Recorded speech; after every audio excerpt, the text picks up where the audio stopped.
Bonjour et bienvenue à l'Authenticité mise à nu, le podcast sur lequel j'aborde différents comportements qui ont un impact direct sur l'émergence, le développement de notre plein potentiel. Je m'appelle Mélanie Richard, je suis infirmière clinicienne et psychothérapeute.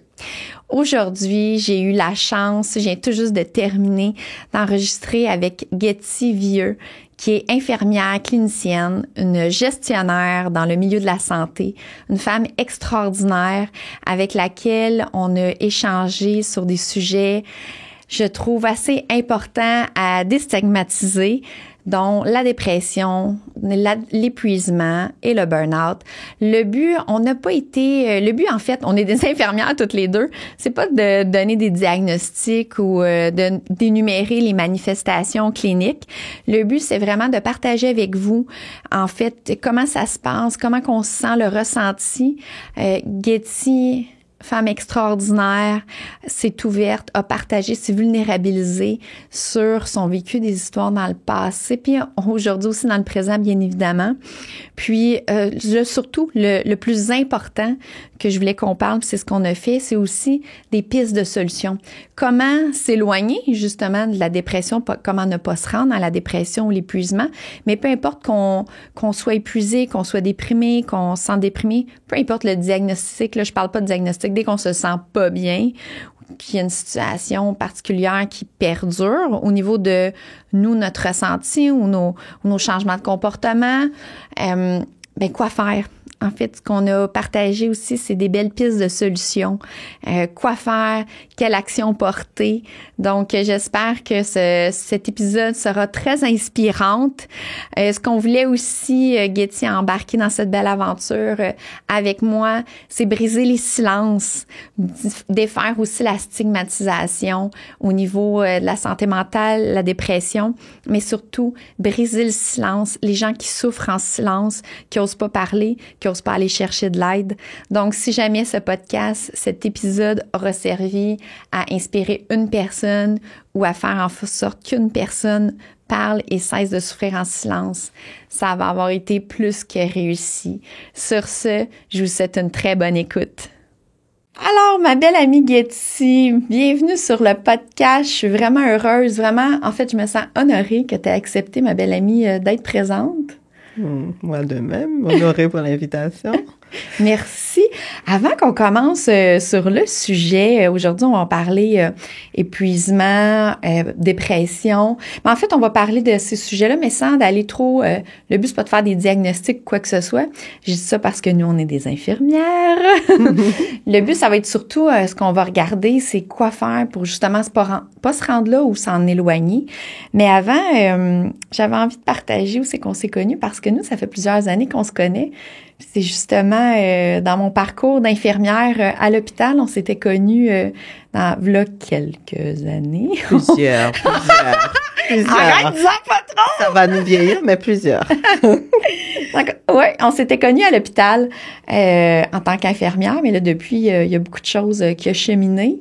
Maintenant, tu es rendue gestionnaire dans le milieu de la santé, mais on n'ira pas plus loin que ça. Juste mentionner ça.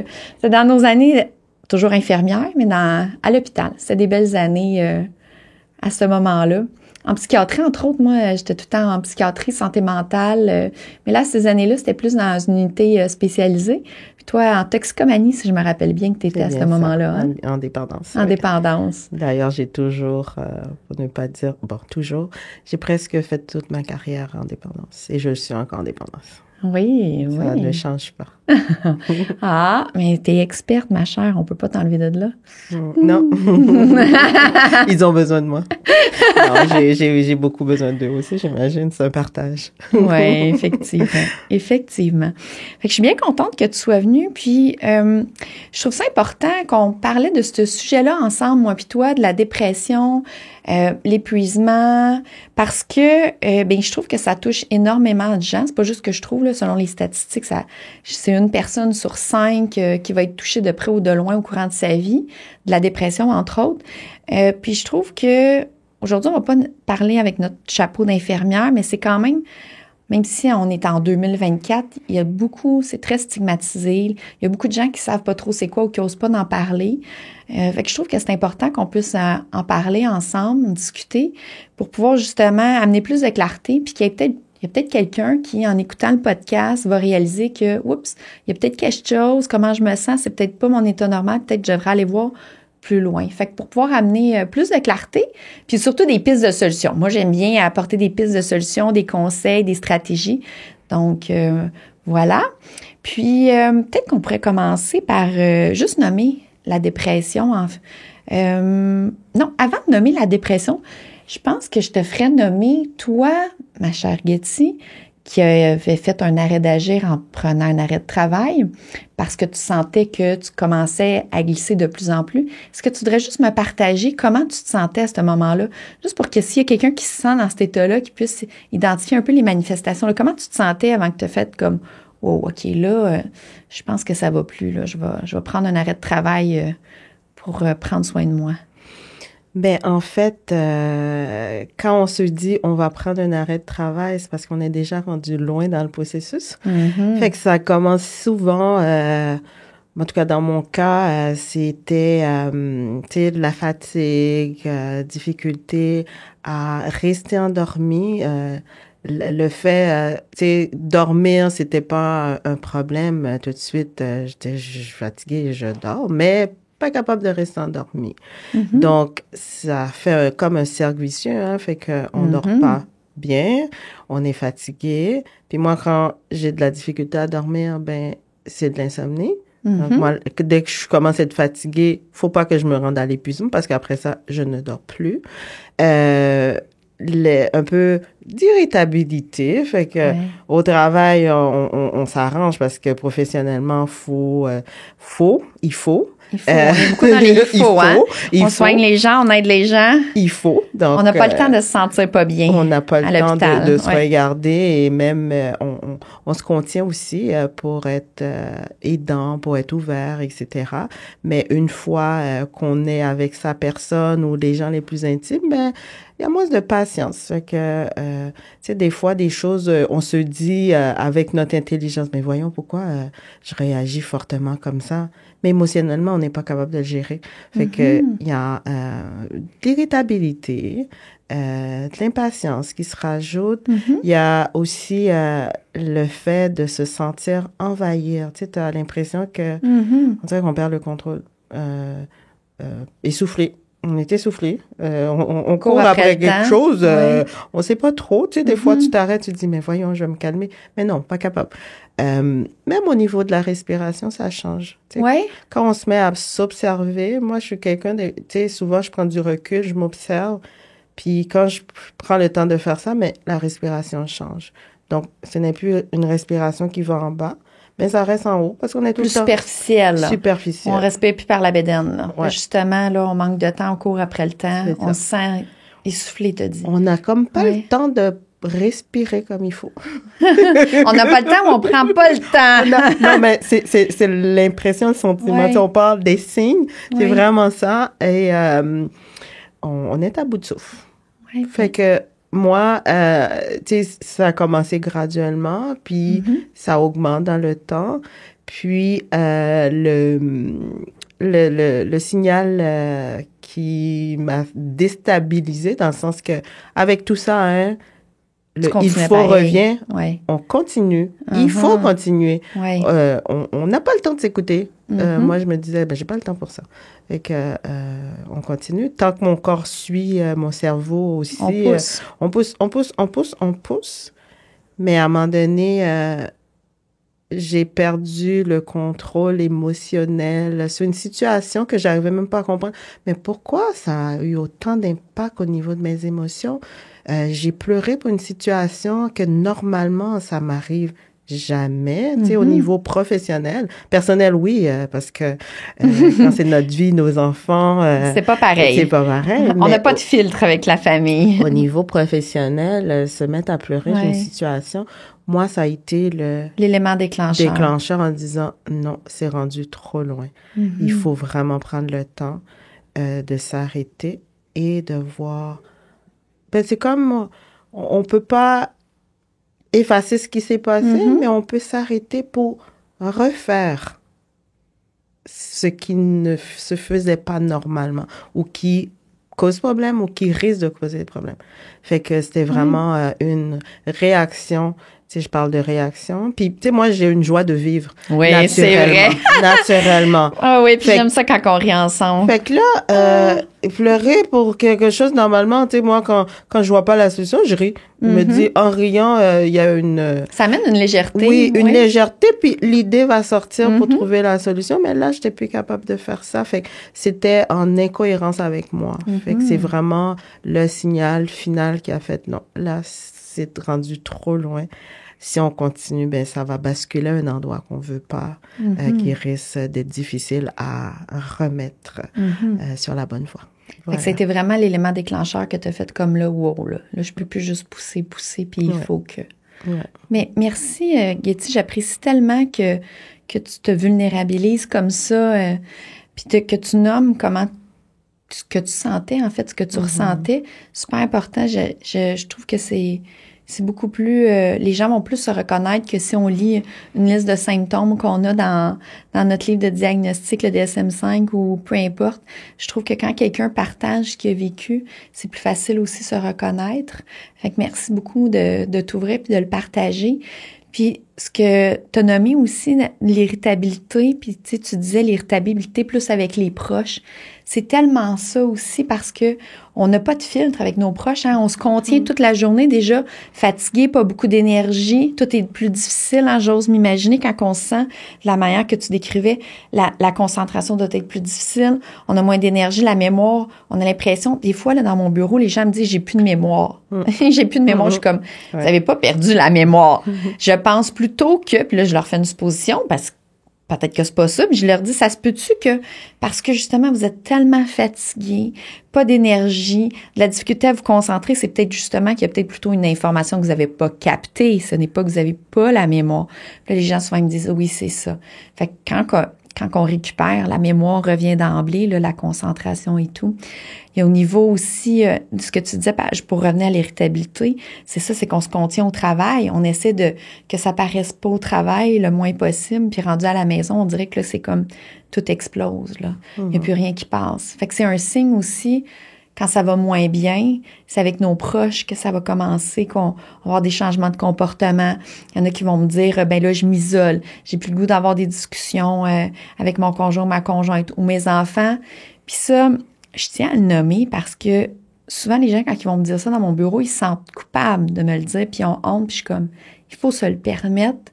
Parce que je sais que c'est pas ça qu'ils pensent pour vrai, mais c'est l'état dans lequel on est quand on se sent pas bien, quand on est en épuisement ou même en dépression, c'est encore plus intense. Comment que le ressenti, c'est qu'ils me disent, ben, ils m'énervent, tu sais, je suis comme plus capable, tu sais, que ce soit mon conjoint, ma conjointe ou mes enfants, c'est comme, je trouve ça irritant, juste qu'ils me lâchent pas, qu'est-ce qu'on mange, parce qu'ils sont tellement fatigués, épuisés que ça rajoute, puis ils ont plus d'énergie, puis je suis comme, ben, permettez-vous-le. Je sais que vous les aimez, vos enfants ou votre conjoint, votre conjointe. C'est pas vous, là, quand vous me dites ça, c'est l'état dans lequel vous êtes qui fait que vous ressentez ça.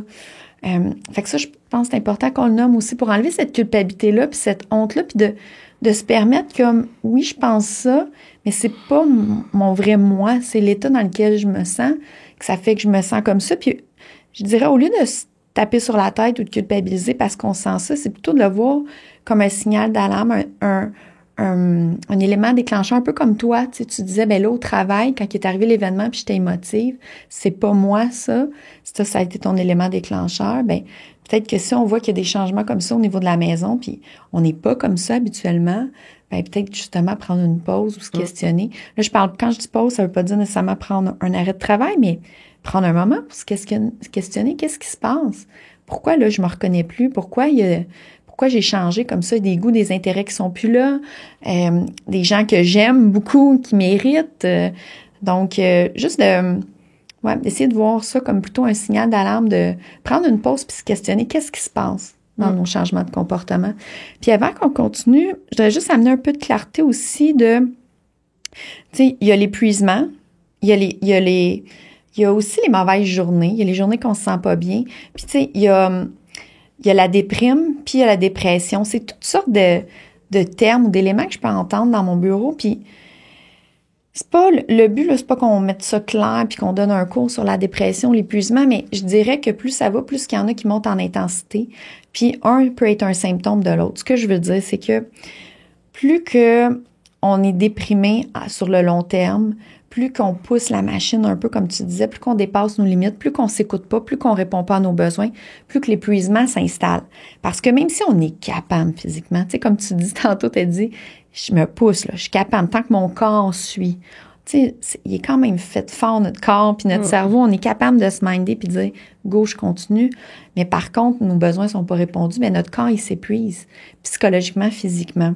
Fait qu'il y a de l'épuisement qui s'accumule, de la fatigue. Puis, on peut tomber. Je dis tomber, mais c'est parce l'intensité des symptômes. Puis, sur la durée, on peut se rendre en dépression. Puis, avant de dire qu'on est en dépression, là, je vous suggère de les consulter. Même si c'est difficile, je le sais très bien, dans le système de santé, c'est difficile d'avoir un rendez-vous avec un médecin ou d'avoir un médecin de famille. Même moi, j'en ai même pas de médecin de famille alors que je travaille dans 2 cliniques. Puis c'est pas accessible facilement non plus un médecin. Donc, je comprends cette réalité-là, mais pour arriver à un diagnostic, il faut le médecin. Mais au-delà de ça aussi, puis pour qu'on arrive à la dépression, la différence c'est au niveau du temps. C'est un minimum de 2 semaines, bon, qu'on a les symptômes, qu'on se sent pas bien. Et je tiens à spécifier aussi, c'est normal la déprime que ça dure quelques jours. C'est pour ça que je spécifie juste le 2 semaines, parce que de se sentir déprimé, down, fatigué, épuisé, à bout pendant quelques jours, c'est possible, ça arrive. Puis même moi, ça m'arrive, ça peut m'arriver. Moi, je suis une passionnée qui a l'habitude d'en faire beaucoup, trop. J'aime beaucoup ce que je fais, mais ça peut m'arriver des fois là que je fais comme, oh, OK, là, je suis fatiguée, faut que je prenne une petite pause, je prends ça plus relax week-end, mais je suis pas en dépression. Mais c'est plus difficile pendant quelques jours. Donc, j'espère que ça va être un petit peu plus clair à ce niveau-là. Donc là, Getty, ce qui est arrivé, quand tu as eu ton signal d'alarme, ton élément déclencheur, qui d'ailleurs, je trouve que c'est une force de ta part de s'écouter et d'avoir fait comme, OK, là, ça va pas, je peux pas aller plus loin, il faut que je me questionne. Parce que tu aurais pu encore continuer puis dire, je continue. Tu as dit, je prends un arrêt. Qu'est-ce qui s'est passé à ce moment-là? Quand tu as dit, je prends un arrêt d'agir, tu m'as dit ça tantôt. Oui. Ben, en fait, tu sais, l'analyse de la situation, être conscient de ce qui se passe, même voir évoluer la situation. Tu sais, tu parlais le temps. Ben, c'était, ça a perduré dans le temps, ça a continué, puis c'était constant. Tu sais, c'est pas parce qu'il pleut, parce que il fait noir, parce que il y a un petit pépin. C'était vraiment quotidiennement pendant assez longtemps, pour ne pas dire plus que des semaines.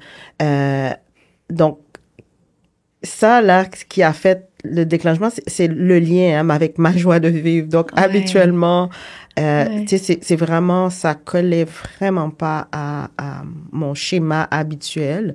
Donc, et je sentais que ça allait de pire en pire. Mm-hmm. Et malgré le fait, moi, je suis souvent en rétrospection, à regarder, OK, j'ai eu tel comportement, qu'est-ce qui a fait que, etc. Tu sais, puis c'est dans mes habitudes, je suis faite de même.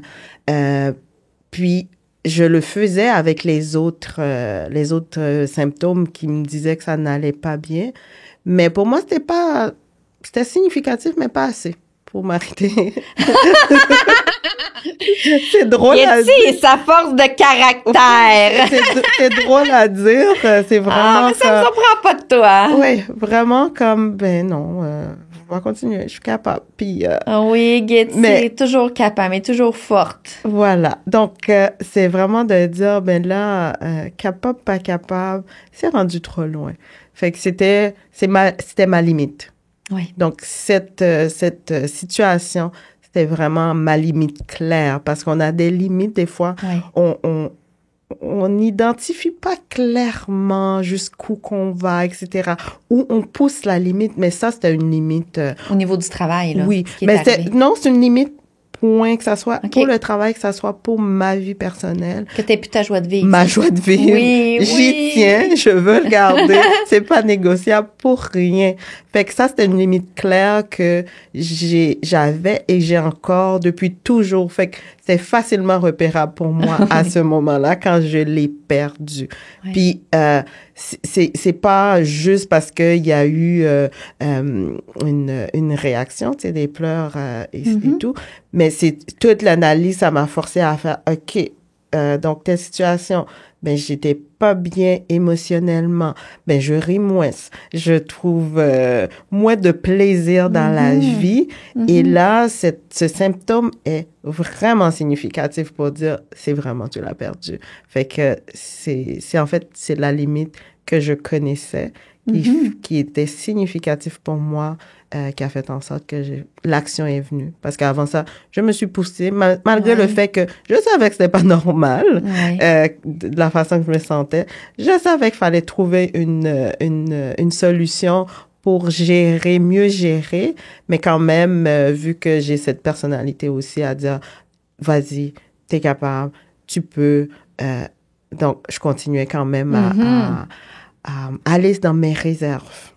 Et je dis réserve parce que l'énergie était plus là. C'était plus là. Fait que si la réserve est encore là, ben je vais l'utiliser. Sans trop penser, parce que quand on termine la réserve, moi, j'ai expérimenté de façon personnelle, ben quand on n'a plus de réserve, ben on est par terre. Ouais. Et là, tu sais, on est dans l'obligation de s'arrêter parce qu'on n'a plus rien qu'on peut utiliser. Plus, donc, c'est là qu'on arrête. On arrête presque tout. Mais, tu sais, voilà. C'est ta limite, ta joie de vivre. Ouais. Merci de partager tout ça, Getty, parce que je trouve ça, ben sincèrement, tu sais, je rajoutais à ce que tu disais ta force de caractère, puis c'est vrai que Getty, t'es extraordinaire, puis t'es tellement, faut aller là, on va y aller, on va réussir, on va accomplir. T'es une femme d'action, t'es gestionnaire dans le milieu de la santé, c'est pas pour rien. T'es tellement une leader, puis une femme incroyable à suivre, et inspirante, un beau modèle, je trouve, mais cette force-là de pousser puis de continuer, elle pouvait te nuire à ce moment-là, mais parce que tu continues à te pousser, même si tu le savais, comme tu as dit consciemment, que ça l'allait plus. Mais je rajouterais que c'était quand même une force de t'avoir choisi quand tu ressentais plus ta joie de vivre, Getty. Parce que tu aurais pu encore continuer, que ça soit au travail, à la maison, tu as 3 beaux enfants. T'as pas juste le travail, là, t'es une femme, t'es une maman de 3 enfants, c'est d'autres sphères de ta vie. Je trouve ça extraordinaire que t'aies pu quand même avoir la force, parce que je trouve qu'il faut de la force, il faut du courage. En fait, c'est du courage. Oui, effectivement, du courage. Du courage de se choisir, puis de faire comme, là, c'est assez. Je mets un stop. Parce que tu aurais pu encore continuer là, avec ta force de caractère, même si il en restait plus beaucoup dans ta réserve. Là. Te connaissant, je sais. Mais tu as fait comme non, la joie de vivre, ça, c'est mon point. Ça. Puis quand tu parles de joie de vivre, c'est toi, là. C'est ton authenticité. C'est toi, ça, Getty, la joie de vivre qui ressort d'un peu partout, peu importe les situations. Là. Fait qu'il t'a fallu beaucoup de courage de faire ce choix-là. Vraiment. Puis encore plus de courage de venir la raconter ici. Ouais. Sincèrement, là, je trouve ça vraiment beau puis touchant que tu viennes partager ça. Je suis certaine que ça va inspirer d'autres personnes. Oui, merci pour l'opportunité de le faire. Tu m'as beaucoup motivée. Hein. C'est la première fois que je me retrouve dans un studio à partager des éléments publiquement comme ça. Je suis une personne très sociable, mais discrète au niveau de ma vie personnelle. Donc, c'est une première aussi. Puis, je crois que, tu sais, plus qu'on partage ces situations, ces ressentis, mais plus que ça normalise. Parce que au niveau du ressenti, santé mentale, on a pas mal de chemin à faire pour s'accepter, parce que souvent aussi, il y a l'acceptation personnelle avant l'acceptation de la famille, au travail. Donc, faut commencer par soi, puis soi-même, tu sais, bien souvent, on l'accepte pas.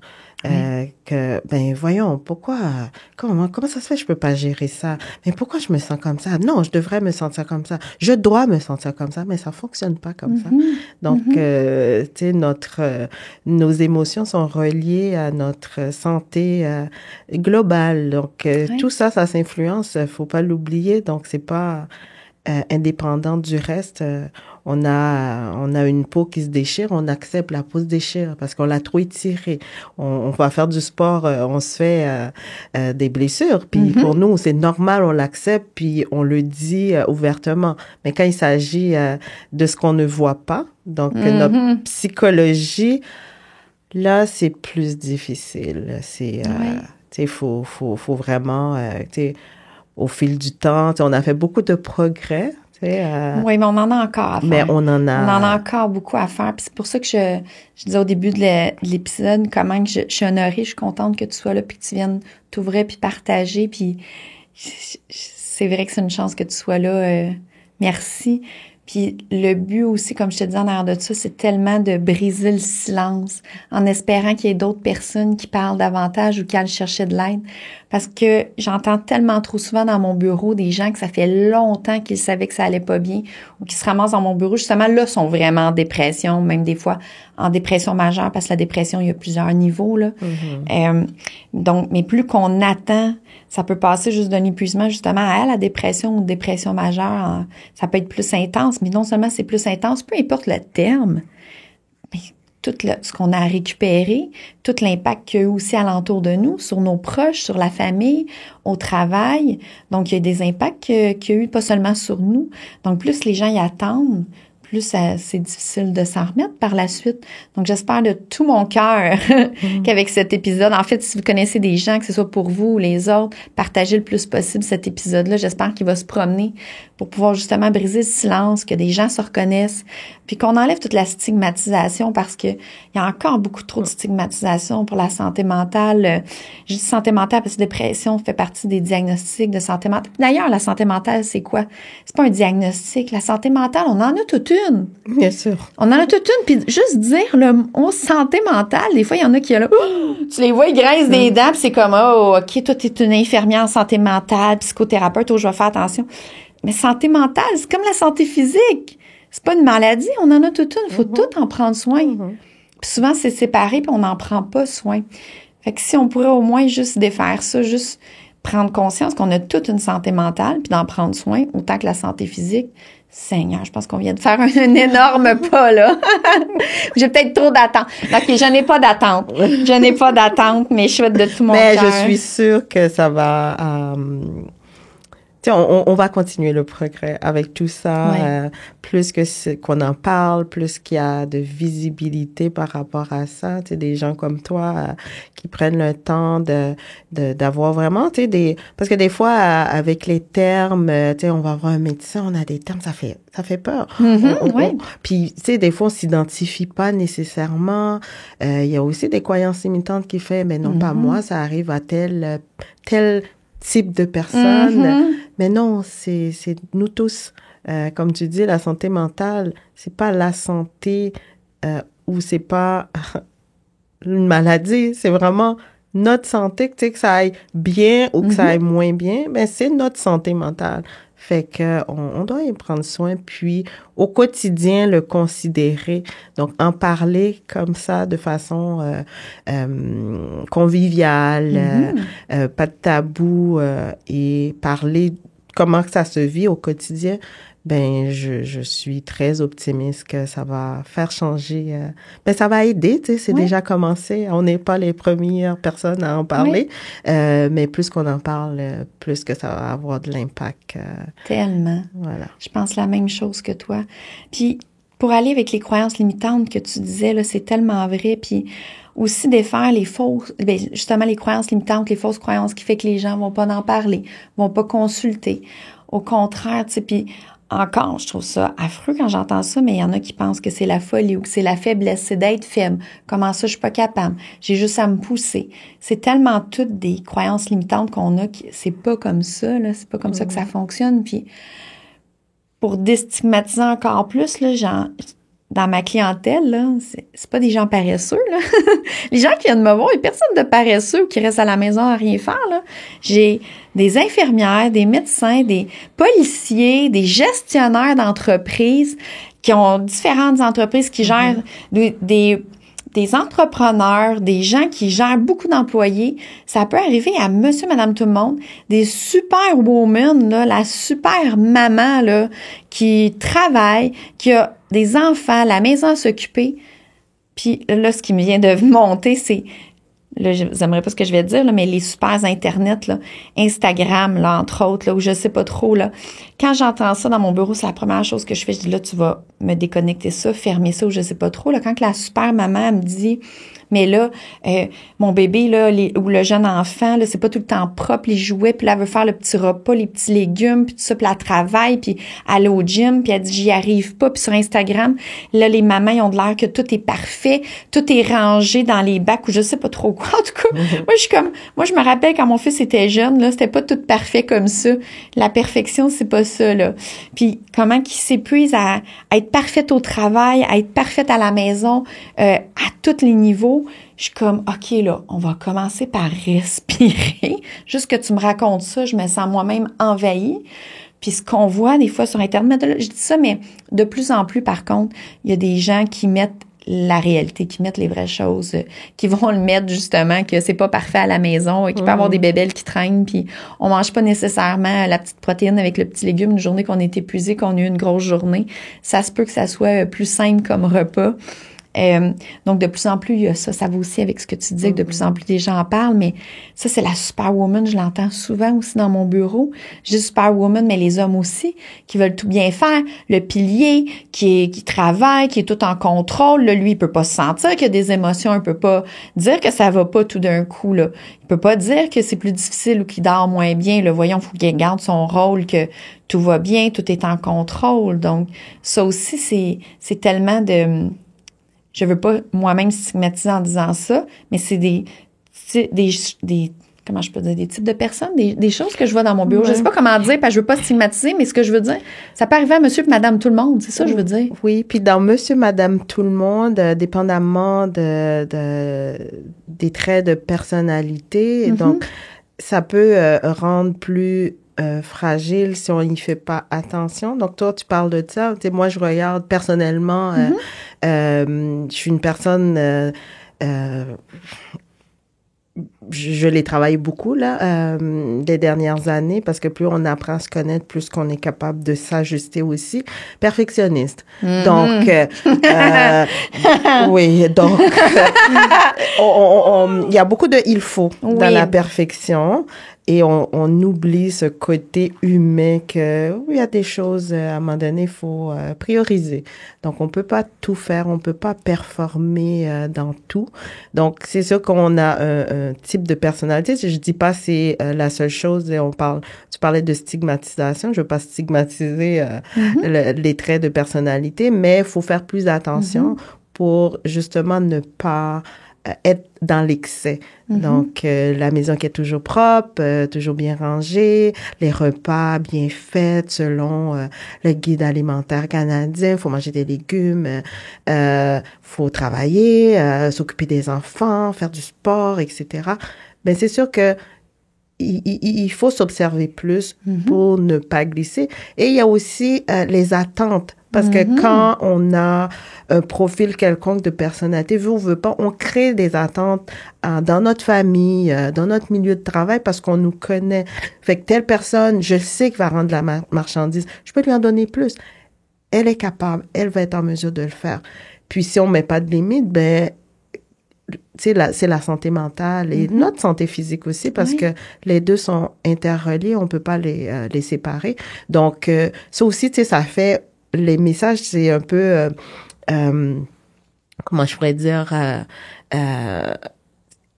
l'environnement, les attentes, parce qu'on crée ces attentes-là dans notre milieu, donc ça fait en sorte que, tu sais, ça nous pousse plus. Ça met plus de pression. Oui, c'est plus de pression. Fait que, donc c'est interrelié. Fait que, tu sais, quand toi tu dis que t'es fatigué, ben, l'autre à côté va dire t'es capable. Parce que c'est vrai, tu as toujours montré que t'es capable. Ah, c'est ça le pire! Oui! ça te demande d'avoir une force de caractère encore plus parce que c'est comme, toi, tu reconnais que t'es fatigué. Puis, vu que t'es pas encore très, très fatigué, ça paraît pas. Surtout, ça paraît pas. Ça paraît jamais. Parce que ce côté-là, dire en sorte aussi, tu prends soin de toi. Fait que ça paraît pas toujours quand ça va pas bien parce que tu prends soin de toi. Fait que l'autre à côté, tu sais, ça veut pas dire que c'est juste la validation des gens, mais il y a cet effet pervers. L'autre va te dire, mais non, ça paraît pas trop. Tu sais que tu vas tout faire. Ben oui, t'es habitué. Fait que t'as pas l'aide. Puis toi, après ça, tu te sens comme, ben oui, c'est vrai, elle a raison, je suis capable, c'est vrai. Fait que là, on oublie qu'on se sentait pas bien puis qu'on voulait mettre la limite avant la limite finale. Mais oui, on tombe dans le « il faut que », on s'écoute plus. Fait qu'on est dans le « il faut que ». Fait que ça aussi, tu sais, faut le considérer. C'est à considérer, c'est important parce que on a envoyé depuis plusieurs années qu'on est capable. Oui. On peut, quand on veut, on peut. Donc, encore des croyances limitantes. Oui. On est capable juste à pousser, on peut, on va le faire. On est dans une posture de perfection, entre guillemets. Fait que performance aussi. Performance. Fait que sortir de ça, ben, ça demande encore plus de courage parce que là, il y a la déception des gens. Le regard des autres. Le regard, puis beaucoup de questions. Mais qu'est-ce qui s'est passé? Pourquoi? Maintenant, qu'est-ce qui se passe? Fait que on dirait qu'il faut plus s'expliquer, se justifier à soi-même aussi.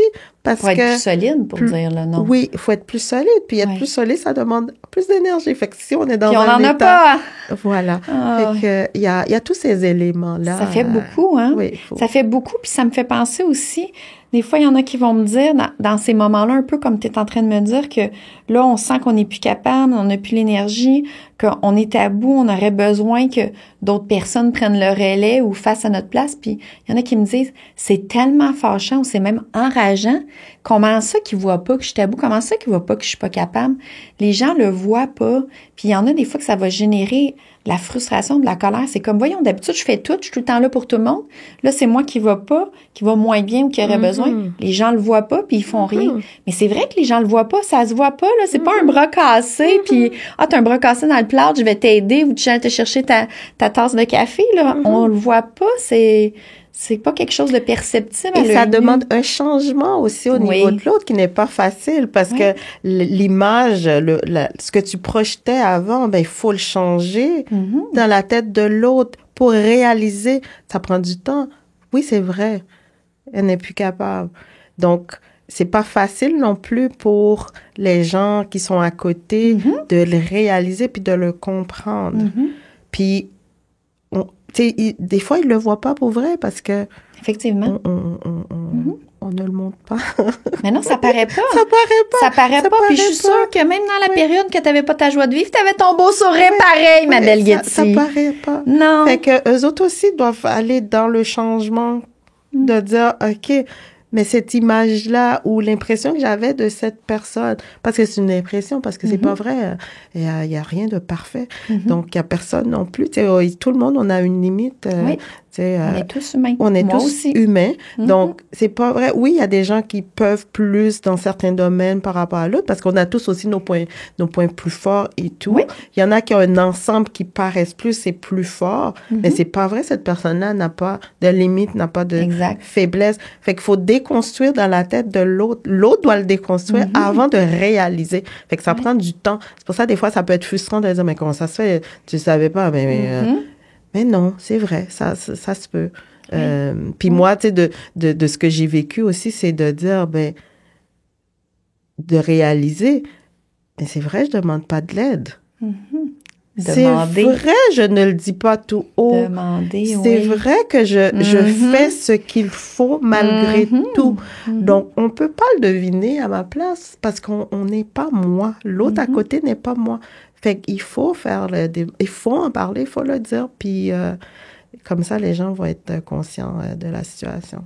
C'est tellement un bon point que tu viens de nommer, Getty, puis je pense qu'on va aller vers les pistes de solutions, les pistes, les trucs, les astuces, les conseils, autant pour ne pas glisser vers l'épuisement, la dépression, ou pour s'en éloigner, mais peu importe où est-ce qu'on se situe de manière générale. Puis ça n'en est un élément sur ce que tu viens de dire, de faire des demandes, nommer les choses. Mais par contre, pour pouvoir faire une demande, il y a comme tout qu'un processus avant. Puis c'est ce processus-là qui est pas facile. Puis je dis processus, mais c'est un parcours. Puis on est tous différents. Tu viens de le nommer, on a chacun nos limites, on a chacun nos forces. Puis on n'est pas fort dans chacun des mêmes situations, les mêmes choses, les mêmes compétences. Je sais pas pourquoi, je viens d'avoir un flash quand on travaille à l'hôpital. Comment que tu étais excellente pour faire les prises de sang. Je sais pas pourquoi puis j'ai venu Hermine, elle m'est venue à l'esprit. Ça fait longtemps. Ouais. Je me rappelle quand que je faisais des prises de sang dans mes débuts avec quand j'avais des fois, je stressais des fois, puis là, je me disais, OK, parce qu'on était en clinique externe, à ce moment-là, la période que j'étais en train de penser, on n'était pas à l'hôpital, en clinique externe, puis j'avais tout le temps le petit stress de pas rater ma prise de sang, puis là, je me disais, oh non, aujourd'hui, je suis correcte, Getty ou Hermine sont là, je suis correcte, ils vont venir sauver la situation parce que vous deux, là, jamais vous ratiez une prise de sang. Il faut utiliser les compétences alentour de nous. Hein? Oui, mais c'est ça, on a chacun des compétences ou des éléments que, puis c'est pas que j'étais pas bonne dans les prises de sang, puis j'adore faire ça, mais des fois, pour certaines personnes, ça peut être plus difficile, mais vous deux, là, jamais vous les manquiez, c'était impossible. Fait que c'est ça qui m'est venu en tête. Fait que oui, on a chacun nos forces, nos compétences, nos limites, puis faut les savoir, ces limites-là, comme les tiennes, je les connais pas, puis les miennes, ben je dois les connaître les miennes, puis mes clients, tous ceux qui passent dans mon bureau, ou même les étudiants à l'université, on n'a pas toutes les mêmes limites, et nos limites changent même selon la journée. Ce que je veux dire, mon énergie. Même si, là, je vais toucher du bois, il n'y a pas de bois, en tout cas, je pourrais toucher du bois, je suis bien, je suis en santé, je suis pas malade présentement. Mais mettons que cette nuit, j'ai pas dormi. Mettons que j'aurais pas dormi parce que je suis trop énervée, trop contente que Getty vienne sur le podcast avec moi. Si j'ai pas bien dormi, là, mais c'est sûr que mon niveau d'énergie aujourd'hui va être moins grand. C'est sûr que mon niveau d'énergie va être plus petit, j'aurai moins de patience, ma concentration va être plus difficile. Fait qu'il faut tenir compte de nos limites, même au quotidien. Tu sais, ce que je trouve complètement absurde, des fois, c'est que le cellulaire, là, qui c'est qui prend pas soin de son cellulaire? Qui c'est s'il reste seulement 20% de son cellulaire qui va aller regarder des vidéos YouTube? Personne! Tout le monde est un petit peu arrête, tout le monde! C'est vrai, tout le monde va prendre soin que notre cellulaire je vais me mettre inclusivement, moi aussi, on s'organise pour jamais manquer de batterie sur notre cellulaire.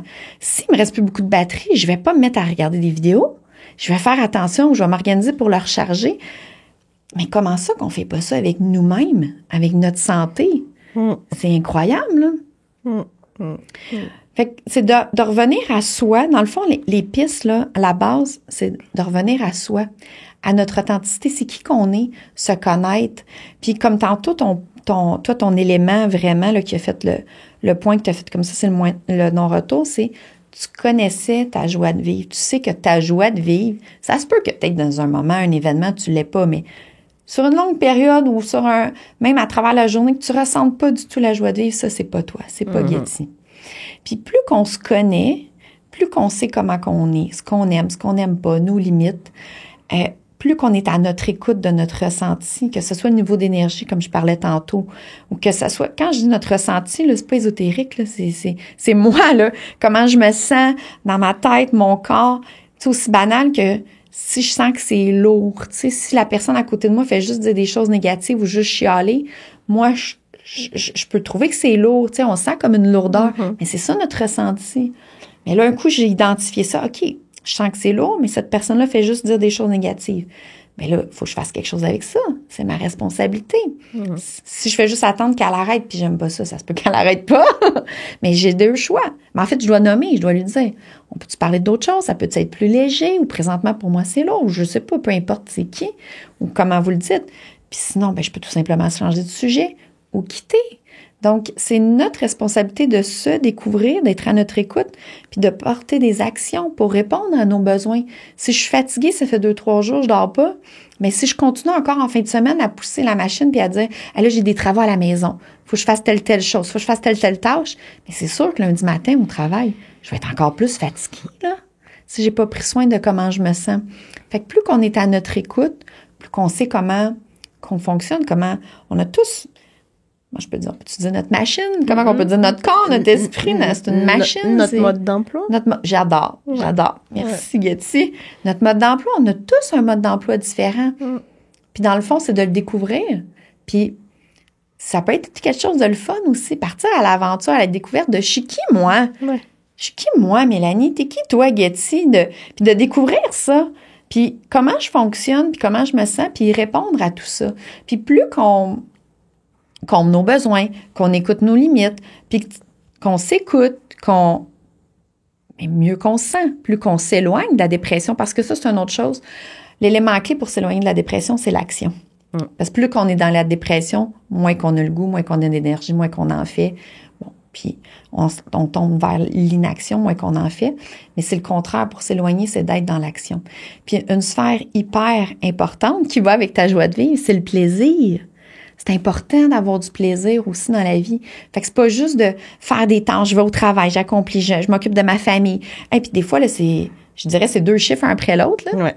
On a le travail. Puis oui, puis toi, t'as 3 enfants, Getty, 3, là. Ouais. C'est pas banal, là. 3 enfants, c'est beaucoup, là, de tâches, de responsabilités. Puis au-delà des tâches, des responsabilités, prendre un moment avec chacun. Tu sais, je sais que t'es proche de chacun de tes enfants. Il en faut du temps avec eux, puis du temps de qualité, pas juste avoir la tête ailleurs. Puis donc, c'est beaucoup... on fait beaucoup. Tout le monde fait beaucoup. Beaucoup de gestion. Oui. Et tout le monde fait beaucoup. Puis dans ce que tu disais tout à l'heure, je voulais juste rajouter, quand tu parles se découvrir, tu sais, qui va nous aider à répondre mieux à nos besoins.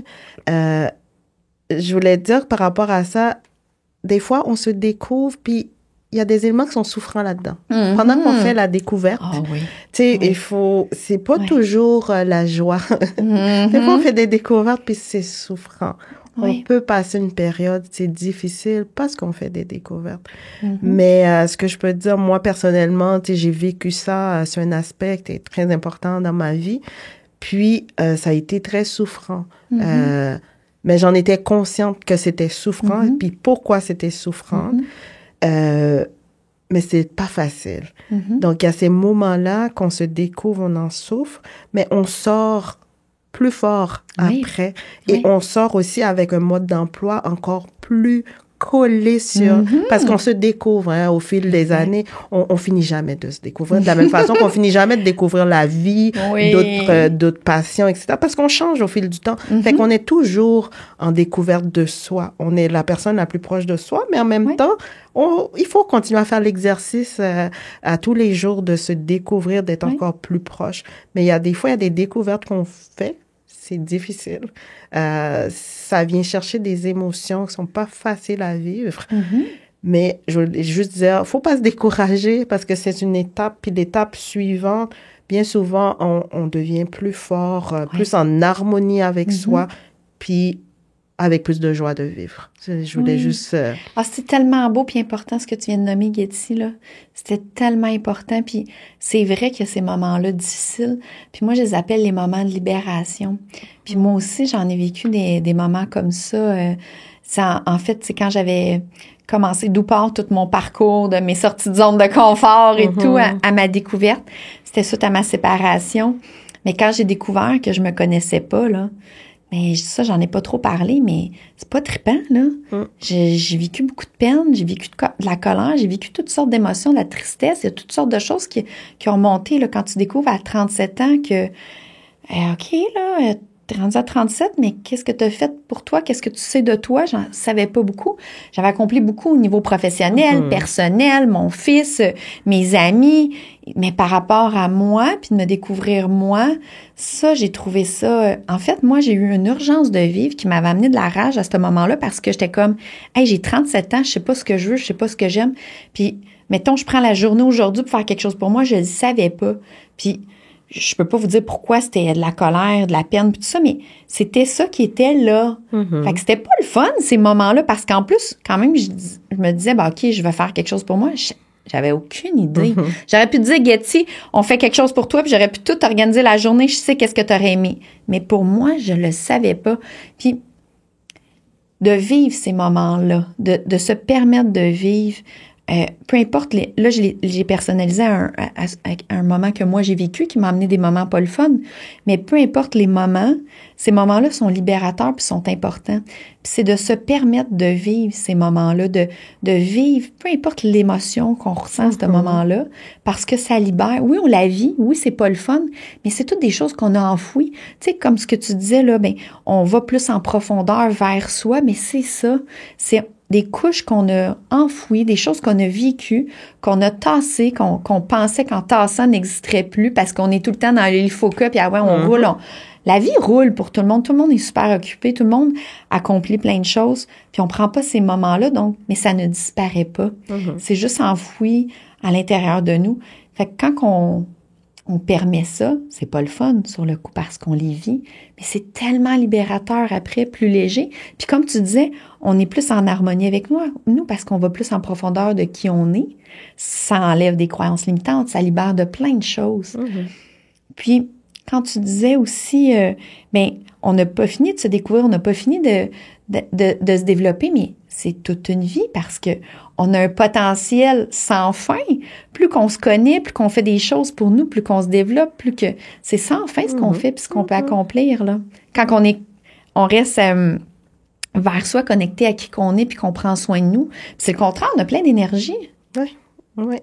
C'est bizarre à dire, mais c'est le contraire. Plus qu'on reste connecté à soi, je sais pas si j'ai le bon terme, mais qu'on s'écoute, qu'on prend soin de soi, qu'on se développe, puis la partie plaisir est super importante, hein, quand je dis de se développer, d'avoir du fun, d'avoir du social, les amis, d'avoir des activités aussi, des choses, des passions, puis même si on n'a pas de passion, quelque chose qui nous fait des petits wow, c'est important, c'est là qu'on se développe en tant qu'être humain, en tant que personne, puis on peut créer aussi, il y a de la créativité qui vient là-dedans, qui est des choses qu'on n'aurait jamais pensées, là. Oui, exactement. Oui, ça fait beaucoup. C'est beaucoup... c'est intéressant, puis je suis contente que tu partages puis que tu ouvres plein d'éléments que j'aurais peut-être pas nécessairement ouverts. C'est la belle complicité qu'on a qui est merveilleuse d'amener plein de facettes. Puis je pense que c'est ça la clé de ce qu'on pourrait suggérer de manière générale pour tout le monde. C'est de découvrir c'est quoi notre mode d'emploi. Le découvrir. Ou l'approfondir. Il y en a qui l'ont déjà, mais peut-être. Il y a toujours du travail à faire avec ça. Tout le temps. On change. Oui.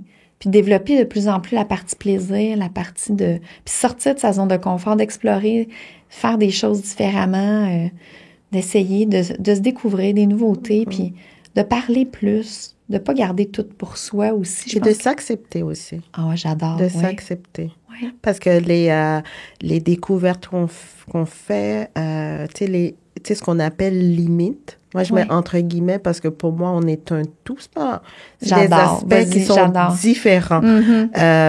J'ai de la difficulté des fois à accepter, mais on va le nommer comme ça, c'est connu comme ça.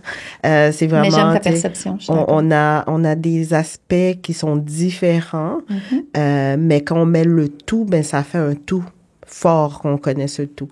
Fait que vraiment Non, ça m'échappe. Je m'en allais où? Par rapport à, oui, tu sais, les limites, c'est de les accepter. Oui.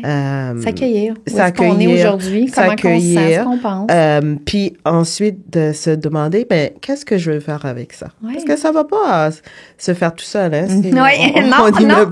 On n'y met pas du sien. Faut se poser la question, qu'est-ce que je fais avec ça?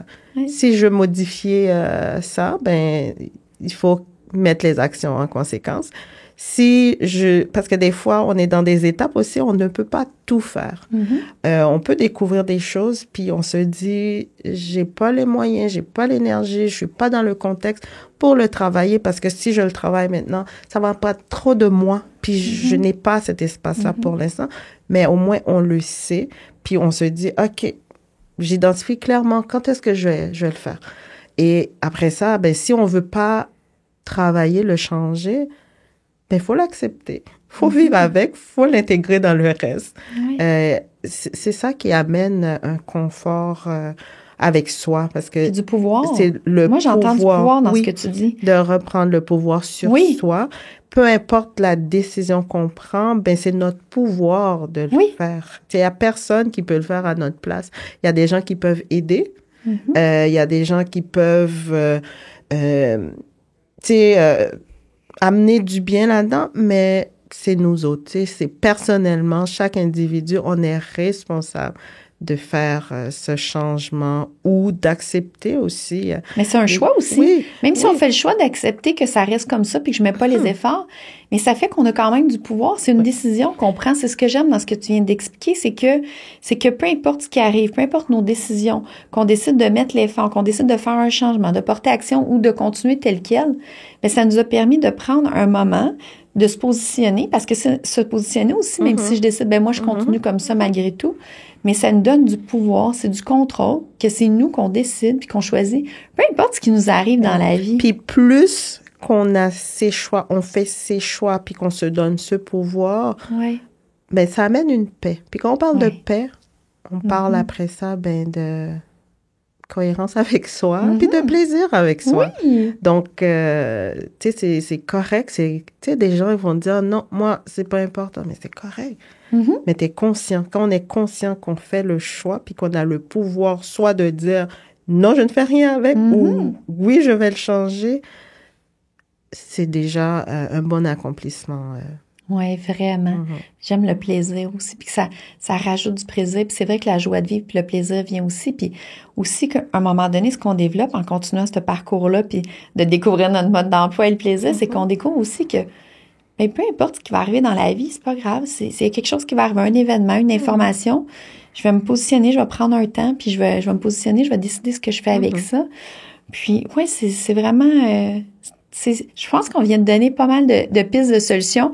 Gardez en tête, par contre, que c'est pas quelque chose qui se fait en 2 jours, ni en claquant des doigts. On l'a dit souvent, c'est un travail de vie. Oui, il faut se permettre le temps. C'est du temps, c'est du long. Tu sais, c'est long.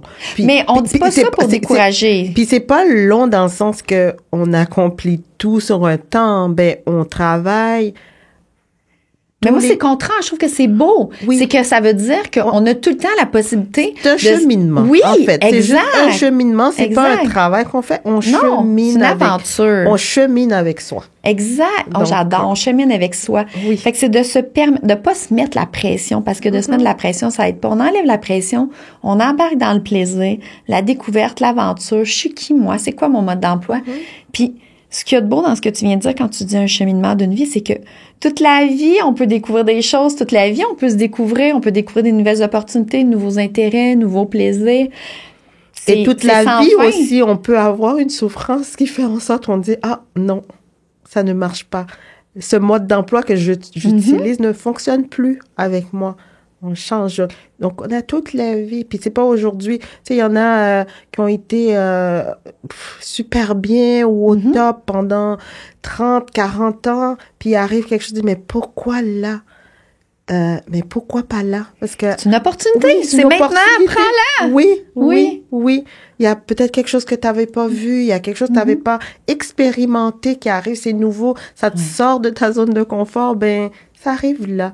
Donc, pour tout inconfort, ben, c'est l'opportunité qui arrive. J'adore. Je pense qu'on va terminer sur ces belles paroles, Getty. C'est tellement bien dit. On va s'arrêter ici. J'ai l'impression que on pourrait continuer encore longtemps. Il va falloir que tu reviennes, Getty, qu'on continue.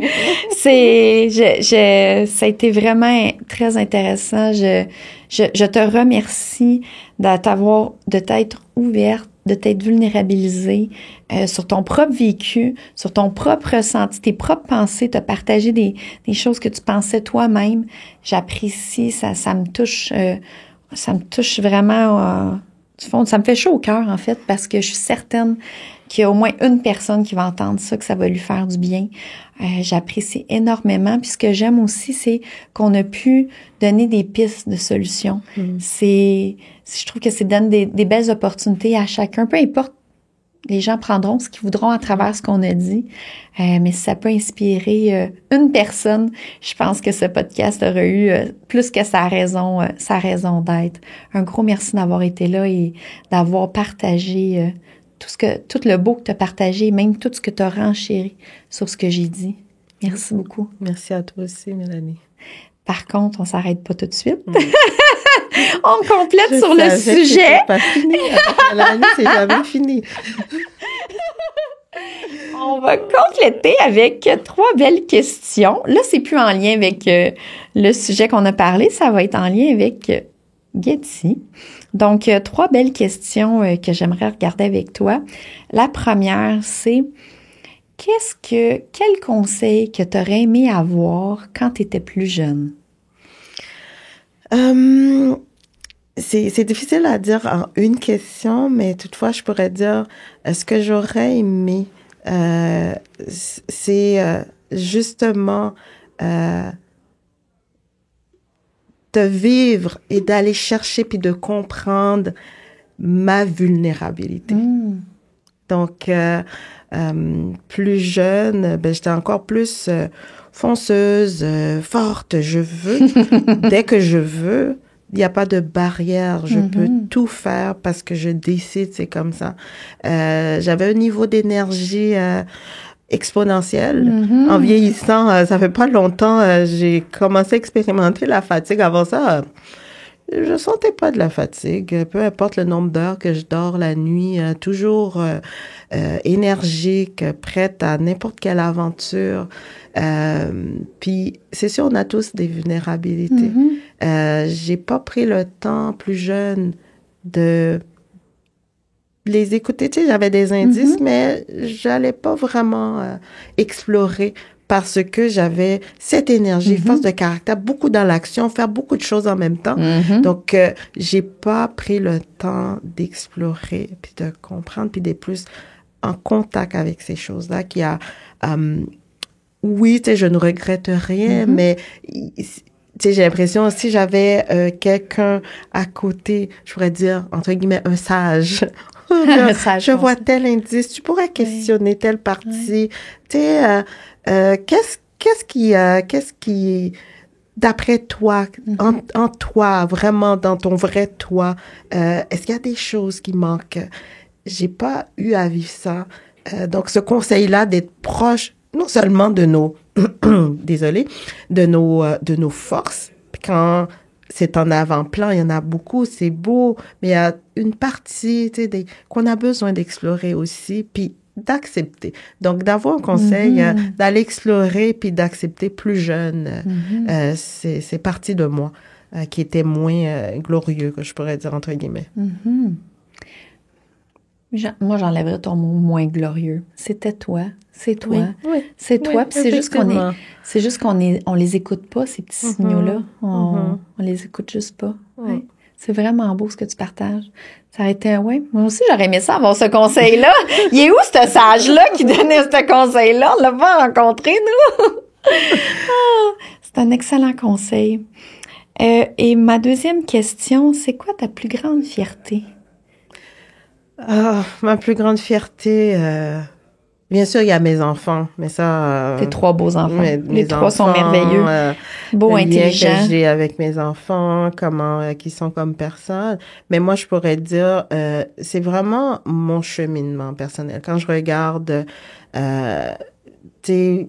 puis, tu sais, je parle pas de situation au travail. Non, c'est comme personne. Le cheminement que je fais, ce que j'ai déjà réalisé, que je suis en train de réaliser, puis cette sensibilité-là que j'ai de découvrir ces choses-là, puis de rester humble par rapport à tout ça. Moi, c'est une fierté. La personne que je suis aujourd'hui, ce n'est pas cette personne-là il y a 10 ans. Puis il y a des choses que j'étais consciente très jeune, que j'ai travaillé. Par exemple, j'étais une personne très timide quand j'étais enfant. Puis, à l'adolescence, j'ai vraiment mis toute mon énergie pour le travailler parce que très jeune, j'étais consciente que non, moi, j'ai une voix. Je veux être écoutée. Je veux écouter aussi. Je veux partager.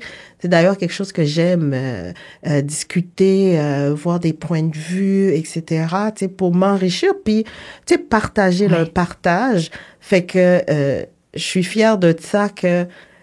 Mais maintenant, tu sais, quand je dis aux gens, ben, j'ai pas toujours été comme ça. Puis, j'ai un côté, je suis réservée, malgré tout, qui me vient, qui me reste de ça.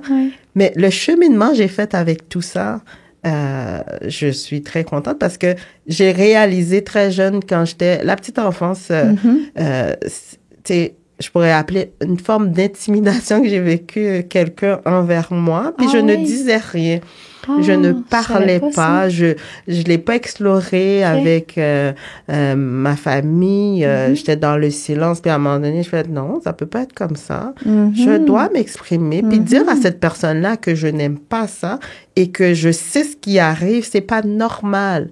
Fait que c'est là que j'ai commencé à travailler sur moi, puis qui a donné cette personne-là aujourd'hui qui s'exprime, qui partage et qui n'est pas silencieuse. Fait que je suis fière de ce cheminement. C'est un beau parcours, Getty. Il y a de quoi être fière. Wow. Tout qu'un parcours qui n'a pas terminé. Non, vraiment pas. C'est une continuité. On continue. Oui. Ça paraît que ça te rend bien au niveau du ressenti, oui. Wow. Et ma dernière question, un petit bonheur que tu voudrais partager avec les gens, c'est quoi pour toi un petit bonheur? Quelque chose qui te fait un petit wow, un petit... Un petit bonheur, j'en ai plusieurs. Moi, tout élément qui peut faire sourire. Moi, c'est mon petit bonheur. Ouais. J'écoute de la musique, je suis heureuse. Je partage un rire. Tu sais, des fois, on peut être dans une situation, on peut qualifier de difficile, de complexe et tout, mais trouver un moyen de se détendre là-dedans, de partager un rire, un sourire, de détendre l'ambiance. Ça, ce sont mes petits bonheurs. Quand je vois alentour de moi, on rit. Pour moi, c'est fort. C'est une manifestation que... Tu sais, je parle pas d'un sourire, je parle d'un rire qu'on ressent. Un vrai rire, comme cette semaine au café, là. On éclatait de rire toutes les deux. Tu sais, c'est les petits bonheurs. Tu sais, puis pour moi, tu sais, la musique, ça évoque ça, le plaisir, la joie. Tu sais, ça va aller chercher notre vrai soi. Donc, quand on se connecte, peu importe le style musical qu'on aime, ben souvent... Oui, il y a des chansons, il y a des choses qui nous rappellent des moments douloureux, oui, mais la plupart du temps, c'est la joie, c'est la vie, la simplicité, tu sais, de la création aussi, là, tu sais, de voir des humains qui créent. Donc, c'est un bonheur de dire, c'est un plaisir de dire, oh, ces gens-là ont créé quelque chose qu'ils partagent avec tout le monde. Puis là-dedans, le son, tu sais, au niveau du cerveau, ça a un effet, vraiment. Un effet bénéfique. Mais pour moi, tu sais, c'est pas un petit bonheur, c'est plusieurs petits bonheurs au quotidien. Puis, tu sais, cette capacité, moi, tu sais, je cherchais du plaisir un petit peu partout, dans n'importe quoi, des fois. Moi-même, t'as beaucoup d'appréciation, Yeti. T'apprécies beaucoup toutes les petites choses, tous les petits moments. T'apprécies tout, là. Vraiment. Peu importe. Donc, voilà. Il y a des petits bonheurs partout. Il y a des petits bonheurs partout. Il peut y avoir des petits bonheurs partout. Des fois, ça peut arriver que le cerveau fait non, ça va pas, puis... Mais moi, je change ça rapidement. Je suis comme, mais non, comme le côté qui va bien, il y a le côté qui va bien, on va s'accrocher là-dessus. On va pas traîner sur le côté qu'on a la perception, c'est toujours des perceptions. Quand je dis oui, il y a des situations, là, c'est clair, mais bien souvent, la façon qu'on va prendre les choses, à faire en sorte, c'est moins plaisant. Oui. Donc, fait qu'on va mettre notre attention plus sur les beaux petits bonheurs puis les petits moments qu'on a ensemble. Ouais. C'est une grande force, ça, que tu as aussi, Getty, la joie, le plaisir, la légèreté. C'est vrai qu'on rit tout le temps vraiment de bon cœur ensemble. Là. C'est pas juste un sourire. Là. Vraiment. Mais un gros merci, un grand merci, Getty, d'être venue. J'apprécie énormément. Ça fut un énorme plaisir d'avoir cette belle discussion avec toi. C'est fini, enfin. Elle me laisse aller. T'as survécu, ma belle Getty! Sérieusement, merci à toi, Mélanie, de m'avoir donné l'opportunité de partager mon expérience, ma perception et tout. Et si c'est utile, ben tant mieux. Sinon, j'ai eu beaucoup de plaisir à le faire. Oh, merci beaucoup, Getty. C'est un honneur, puis je suis certaine que ça va être utile. Certaine. Un gros merci. Je t'apprécie, ma belle amie. Aussi.